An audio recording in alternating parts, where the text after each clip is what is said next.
Welcome back. The details with Mihan Al-Hamalawi. President Abdel Fattah al-Sisi expressed keenness on boosting the role of the judicial power in African societies.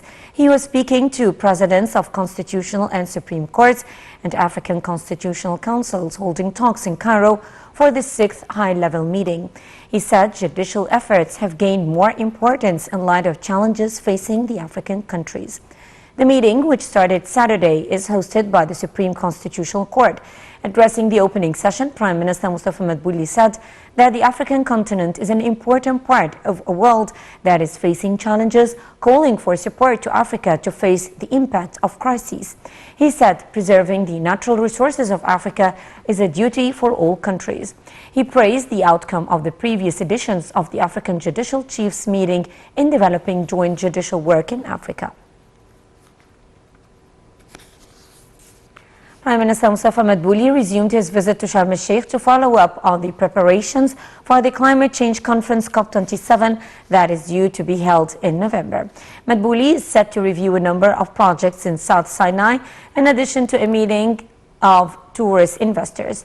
Madbouli began his visit to the city yesterday by inspecting the development work in Sharm el-Sheikh International Airport, applications for the Smart Digital Solution System and electronic payment. The Prime Minister also inspected the visual identity applications in the airport and the green and blue regions that are being built on the sidelines of the COP27 conference. Meanwhile, Madbouli inspected the conference room and the preparations for the hotels to host the guests of the conference.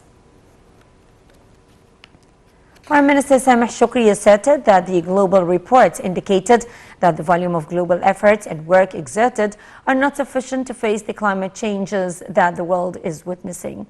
This came during Shoukry's speech at the Environment and Development 2022 Path to Sharm el-Sheikh COP27 forum that kicked off on Sunday.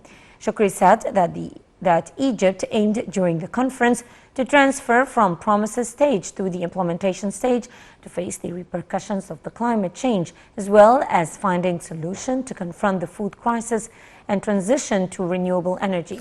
The forum is being organized by the Arab Water Council under the auspices of the Ministry of Foreign Affairs and in coordination with the Environment Ministry.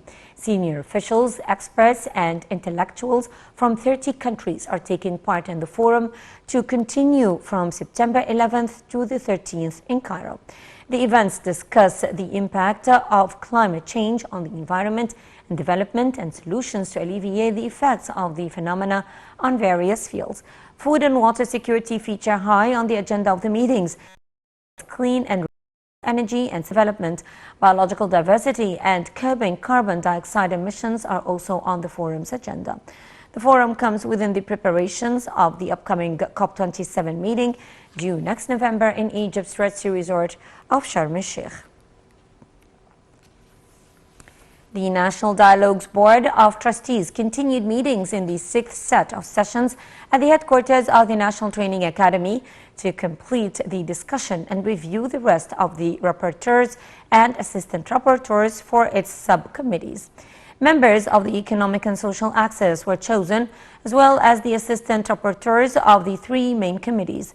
The Council decided to redivide the political axis into 5 committees, adding that the committee specialized in political parties and another for trade unions and the civil society to the 3 existing, which are the political rights and parliamentary representation, the localities, and the human rights and public freedom committees.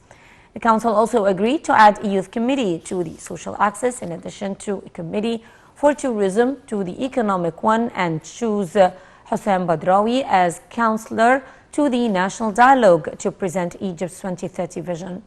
The General Coordinator of the Dialogue, Diar Ashwan, said that the meeting of the Board of Trustees considered recent proposals submitted by some members.